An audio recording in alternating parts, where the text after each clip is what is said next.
Fala aí, galera da Rede Miguel Couto, pessoal do nono ano, tudo bem com vocês?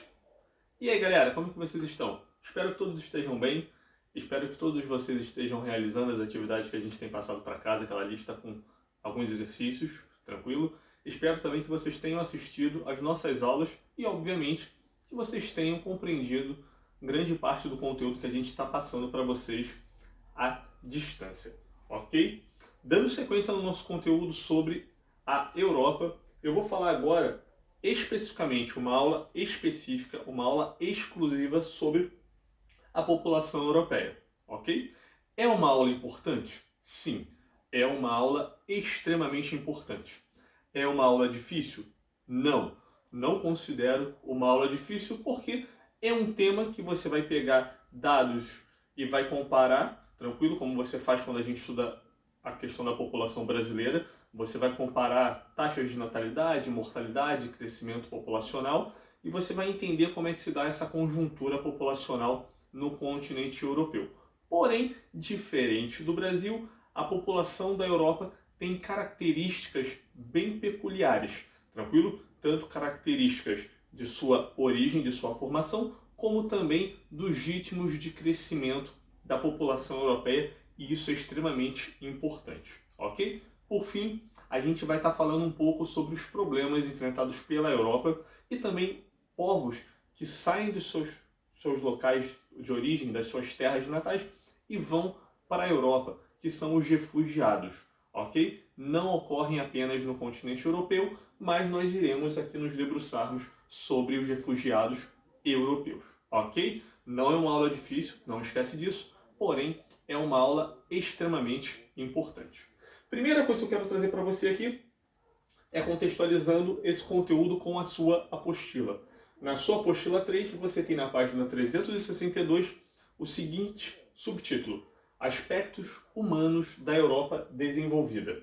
Aqui na tua apostila você vai ter muitas características relacionadas à Europa Ocidental, tranquilo? A porção mais desenvolvida do continente europeu. Porém, a minha aula eu vou estar falando de um modo geral, abrangendo todo o nosso continente europeu, beleza? E, para começar, eu vou passar para vocês aqui algumas características gerais, alguns aspectos demográficos. Um deles eu já até falei na última aula, que é uma população aproximada de 740, 745, 750 milhões de habitantes distribuídos de forma irregular, ok? Ao norte, devido ao clima frio, e nas áreas montanhosas, você tem vazios demográficos, áreas com baixíssima densidade demográfica. E para a gente entrar de vez no conteúdo de hoje, eu quero que vocês reparem essas características aqui agora. Queda da taxa de natalidade. Isso é uma característica peculiar de diversos países pelo mundo. Porém, na Europa, isso é bem comum em quase totalidade dos países europeus. Uma taxa de natalidade muito baixa, uma taxa de natalidade em queda acentuada nos últimos anos e nas últimas décadas em alguns países europeus, ok?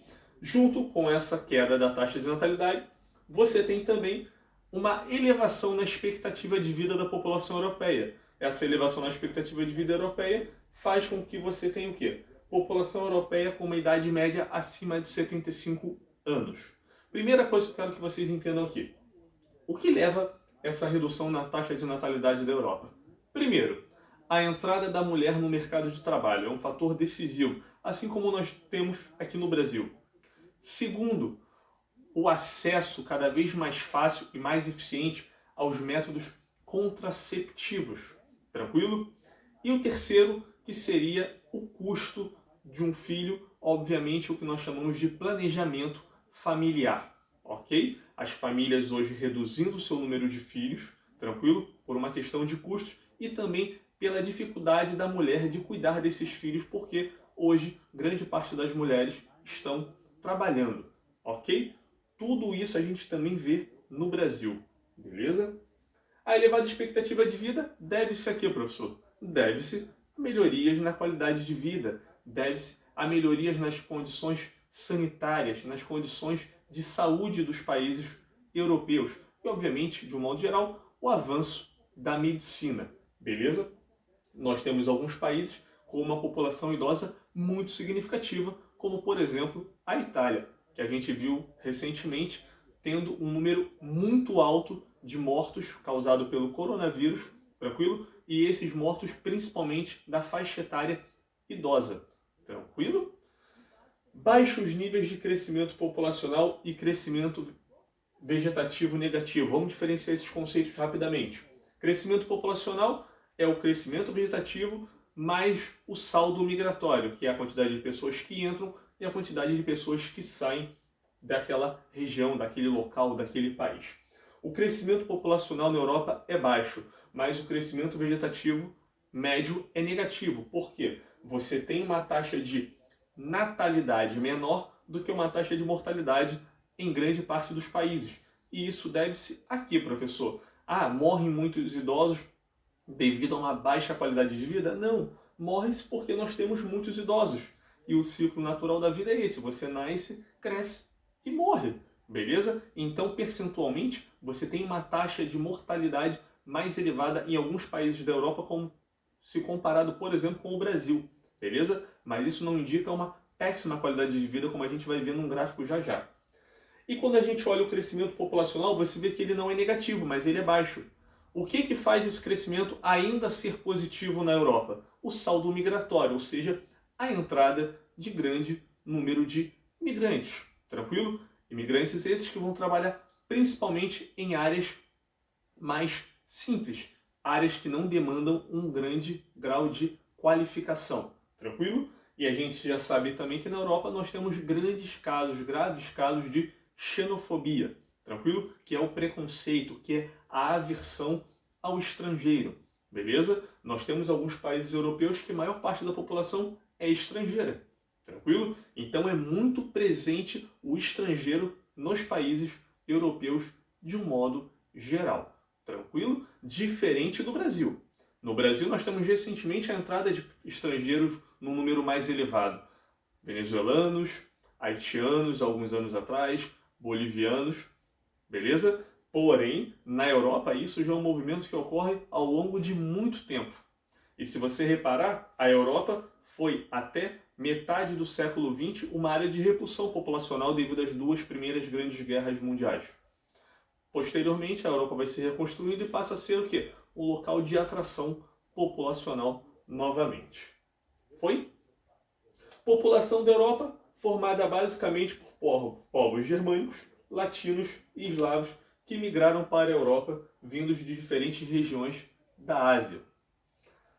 A variedade étnica deu origem a diferentes línguas, ou seja, você tem muitas línguas sendo utilizadas no continente europeu. Estou citando aqui o exemplo da Bélgica, que é um país que fala, por exemplo, 3 línguas oficiais: o francês, o holandês e o alemão.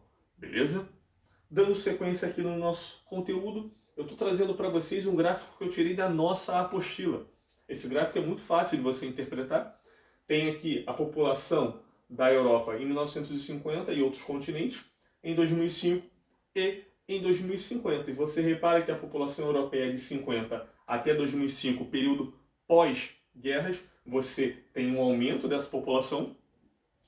Ela sobe até os dias atuais, você tem lá na faixa de 740 milhões, então ela continua subindo. Porém, a perspectiva é de que em 2050 a população da Europa seja reduzida na faixa de 653 milhões de habitantes. Isso corrobora o quê? Os dados que eu trouxe anteriormente. Beleza? Que você tem uma queda da natalidade, tranquilo? Um crescimento vegetativo negativo no continente europeu e um envelhecimento da população de forma acentuada, fazendo com que nós tenhamos o quê? Uma redução da população europeia. Essa é uma expectativa já para se confirmar nos próximos anos, ok?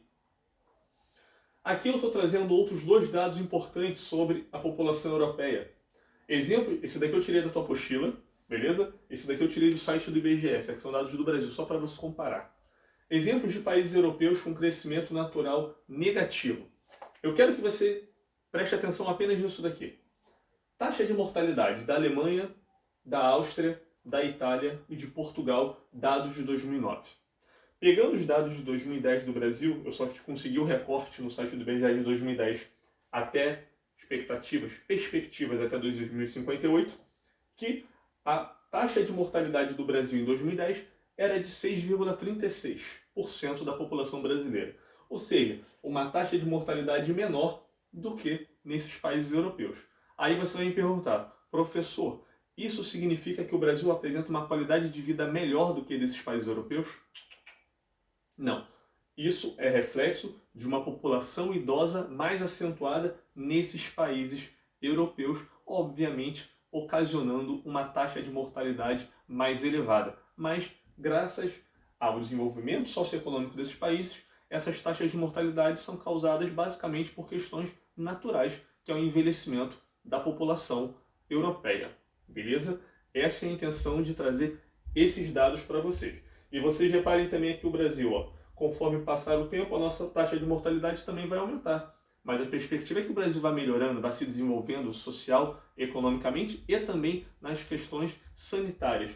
E por que a nossa taxa de mortalidade também vai aumentar? Por que dessa estimativa? Porque a população brasileira idosa será mais numerosa. Beleza? Fica claro para vocês entenderem isso, certo?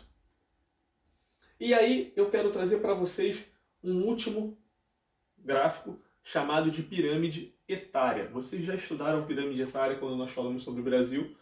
Isso a gente estuda no 7º ano, tranquilo? E aqui eu tenho a pirâmide etária da Europa, uma pirâmide etária que eu tirei de um site oficial da Europa, beleza? Onde você tem, em 2016, essa parte aqui que não está tracejada, e em 2080 são essas faixas que estão separadas, essas barrinhas horizontais, beleza? O que nós temos aqui? Uma população em 2016 mais acentuada, principalmente aqui nessa faixa adulta, que é a população voltada para o mercado de trabalho, que é a população economicamente ativa, tanto do lado masculino, feminino, quanto do lado masculino, beleza? E você repara que conforme você se aproxima dos anos 80, a estimativa é de que você tem uma redução ainda maior na natalidade, uma redução também no número de adultos e um aumento significativo no número de idosos no continente europeu, consolidando a Europa como um continente velho, envelhecido. E isso vai ser refletido aonde, professor? Isso vai se refletir na força de trabalho da Europa, que vai diminuir, tranquilo? Isso vai refletir também nas questões previdenciárias, os custos previdenciários dos países europeus, os custos com aposentadorias serão ainda maiores, tranquilo? Porque você vai ter um número menor de adultos trabalhando e você vai ter um número maior, uma fatia maior de idosos recebendo aposentadoria, assim como também uma demanda muito grande de investimentos para a saúde nessa faixa etária aqui, na faixa etária idosa. Ou seja, a Europa, se continuar nesse ritmo, vai agravar ainda mais esse ritmo de envelhecimento da sua população. Beleza? Lá no início da aula eu coloquei as causas, agora eu estou trazendo para vocês algumas consequências. Beleza? É importante a gente saber causas e consequências desse processo. E aí, o que a Europa, então, ela passa a receber de forma acentuada nos últimos anos para tentar diminuir, para tentar minimizar esses efeitos do envelhecimento da população? Recebe muitos imigrantes. Porém, nos últimos anos, de 2011 para cá, a Europa passou a receber um número de refugiados. E aí já não são pessoas que vão de forma qualificada, de forma legalizada, buscar um emprego, fazer um intercâmbio. Eu estou falando de pessoas que saem fugindo, de pessoas que saem, que se buscam um refúgio, um local seguro, saindo do seu país, da sua terra de origem, ok? E nós temos um agravamento muito grande de questões geopolíticas, questões relacionadas à religião, questões relacionadas à exploração de petróleo, questões relacionadas a conflitos étnicos no norte do continente africano e também no Oriente Médio. E você percebe de lá para cá um aumento exponencial da entrada de imigrantes no continente europeu. Aqui são dados de 2013 até 2018, também oficiais de um órgão europeu, ok? E você repara que o número de pessoas que saem da Europa vem diminuindo lentamente. Porém, o número de pessoas que entram na Europa, e aí eu não estou falando apenas daquele imigrante legalizado, preste atenção nisso, estou falando de refugiados, tem sido um número crescente e de forma acelerada. Nós estamos falando aqui na casa dos milhões de habitantes, beleza? E isso tem causado sérios problemas para vários países europeus, principalmente os países europeus que possuem um elevado desenvolvimento socioeconômico, tranquilo, como a Alemanha, França, que são países que os imigrantes, que os refugiados acabam buscando em busca de melhores opções, melhores oportunidades de vida, de emprego, de segurança, ou seja, um refúgio. Beleza?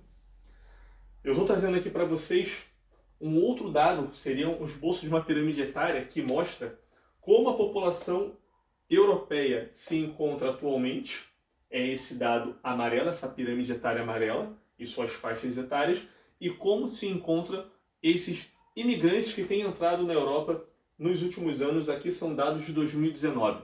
Repara que os imigrantes que buscam o continente europeu, em sua grande parte, são adultos, jovens, na faixa dos 25 até os 50 anos de idade. Um número bem reduzido de idosos e, obviamente, um número também reduzido de crianças que buscam refúgio, que buscam imigrar para o continente europeu. Talvez vocês tenham na família de vocês ou na rede de amizades das famílias de vocês amigos, conhecidos, pessoas próximas que migraram para a Europa em busca de melhores oportunidades de emprego. E se você tiver um pouco de proximidade com essas pessoas, você vai pesquisar para mim qual é a faixa etária delas. E provavelmente são pessoas nessa faixa etária adulta, entre 25 e 50 anos de idade, beleza? Eu tenho vários amigos recém-formados entre 20, 25, 30, 35 anos de idade que foram para a Europa concluir seus estudos, fazer mestrado, doutorado ou até mesmo buscar a vida, buscar uma nova oportunidade de vida no continente europeu, ok? E voltando na questão dos refugiados, eu estou trazendo para vocês aqui áreas que mais têm recebido esses refugiados. E essas áreas elas não estão marcadas de forma aleatória, há uma lógica nelas.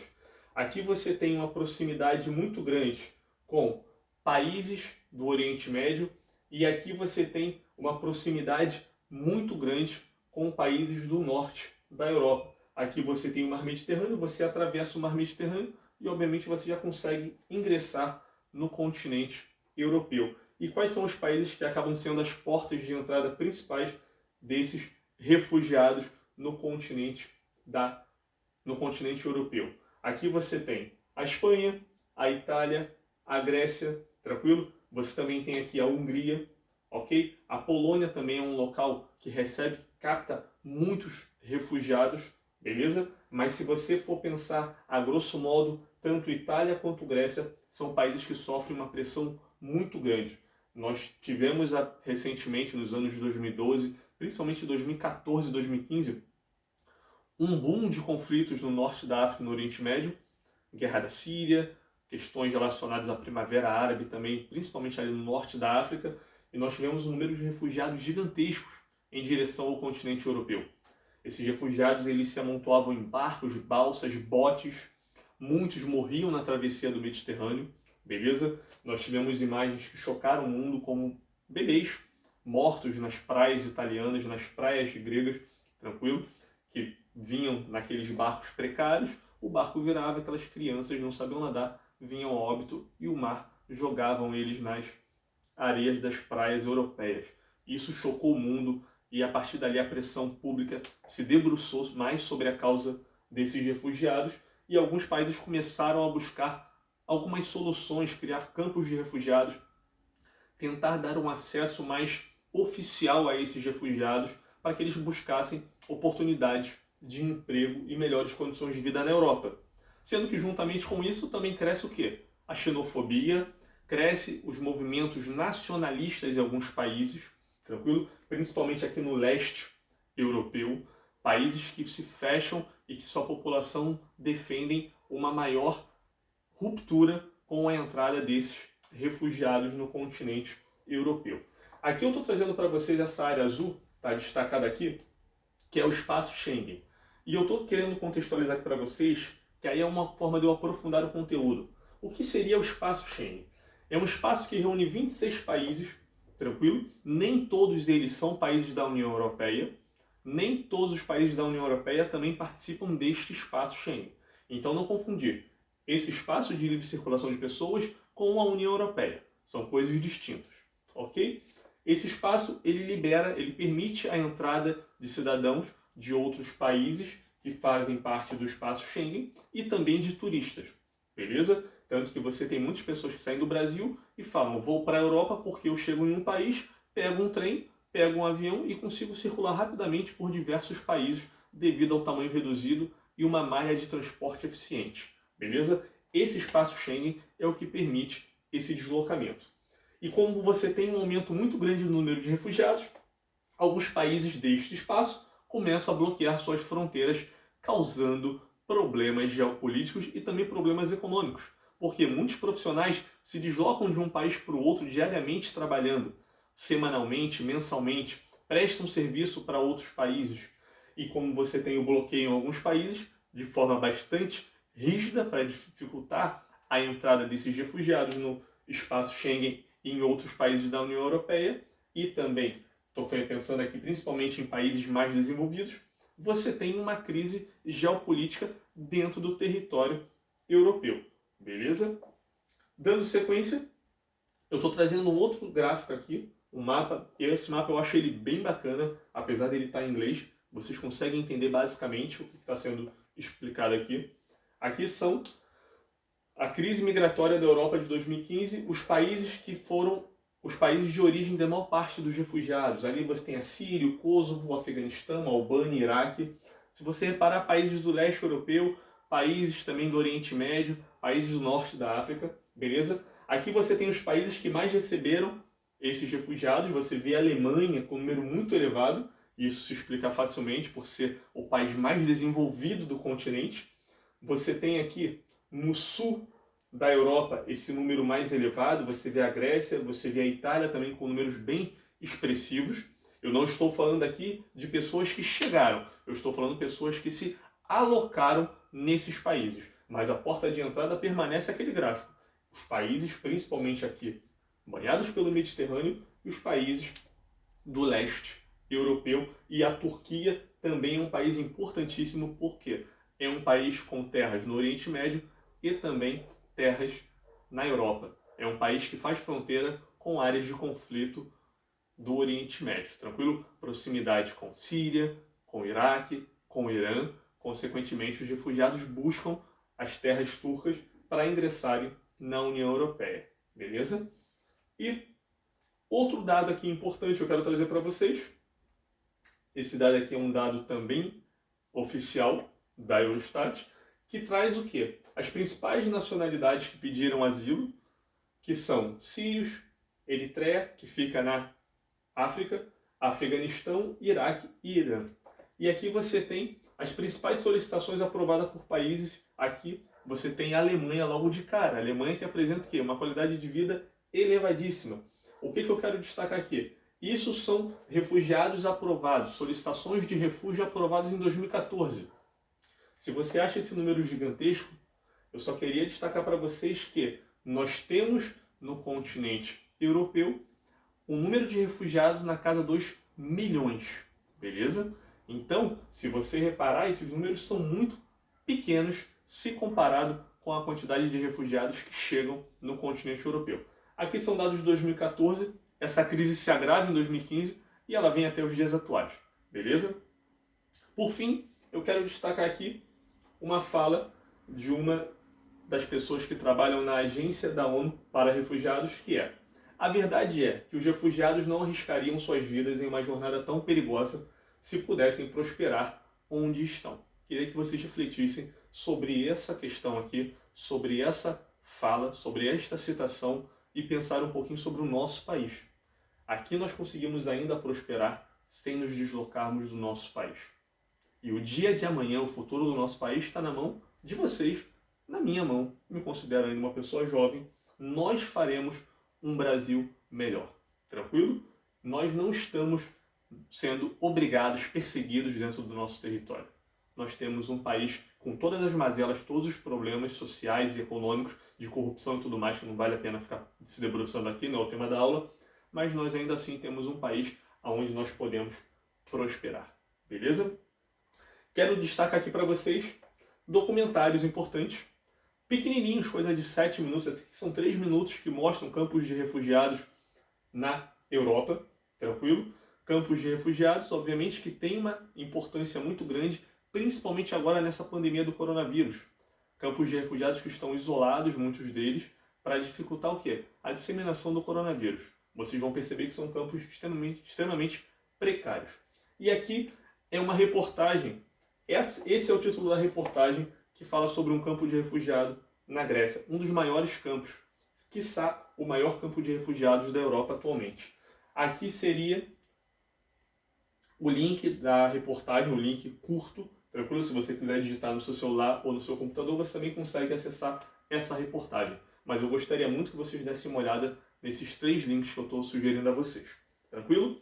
Por fim, não esqueçam de ler a apostila 3, tem o conteúdo lá, tem exercícios, faça os exercícios, mandei uma bateria de questões para vocês, questões de altíssimo nível de dificuldade, tranquilo? Questões que vocês vão conseguir fazer a partir dessa aula e do conteúdo que a gente tem na apostila. E, novamente, fiquem em casa, estudem e até a próxima aula, tá bom? Tchau!